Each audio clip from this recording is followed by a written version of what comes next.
words indeed and very critical of the president. And certainly, as we saw, Jed, across the country, a lot of people likely to agree with Joe Biden. Yeah, I mean, you can have unity against the violence, against the mobs, and you should. But when you listen to President Trump's speech, I mean, it sounded like a campaign speech. He was articulating very clear policy initiatives. You're not going to have unity on low taxes. You're not going to have unity on the issue of religious freedom. These are not things that the left and right often align on. That's just the way it is. That's why we have two parties in this country. So I think that the expectation of unity can exist somewhere and should exist somewhere, but you also have to expect that you're not going to agree on this stuff. And what's happening in the world right now, we should all be able to agree on the issue of racial justice and being passionate about that. But the mechanisms even whereby we are going to achieve that are going to be different. So it's very, very challenging to find unity. Now, one person who has been talked about a lot about potentially being able to bring some unity is Kanye West. That's right. Kanye West might be running for president. Yep, you heard that right. Check out this tweet by Kanye. It says, "We must now realize the promise of America by trusting God, unifying our vision, and building our future. I am running for president of the United States. Hashtag 2020 vision." So, I mean, and then we had a tweet actually from Elon Musk. "You have my full support." Now, I don't know. I mean, could Kanye, Todd, be the unifying force that we have all been waiting for?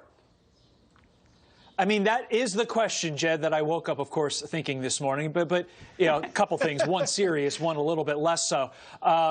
He says 2020 vision, but you recall he said he was going to run in 2024. So who knows what this means for the upcoming election.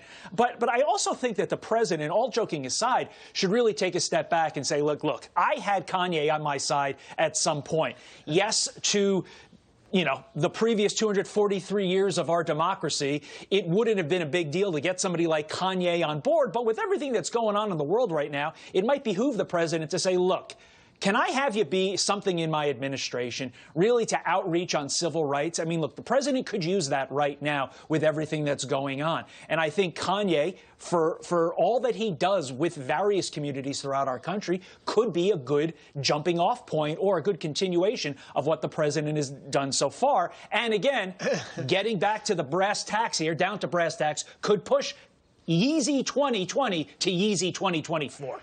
Well, I don't want to be the party pooper here, but we'll find out if he's serious or not if he files with the FEC on Monday. He has not done so yet. And that photo we were showing of him and Elon Musk was what he tweeted out a day before saying, hang in with my boy Elon. So they got together and came up perhaps with their campaign strategy. I don't know. Remember, this is the guy in 2016 that told Ellen that his life's goal was to become the Michael Jackson of apparel. So whether he's serious or not, we're just not quite sure. But we'll find out. It certainly would add some entertainment in an interesting turn to the election, which is just about 120 days away. But turning now to your headlines, starting with a Fox News alert, a protester struck by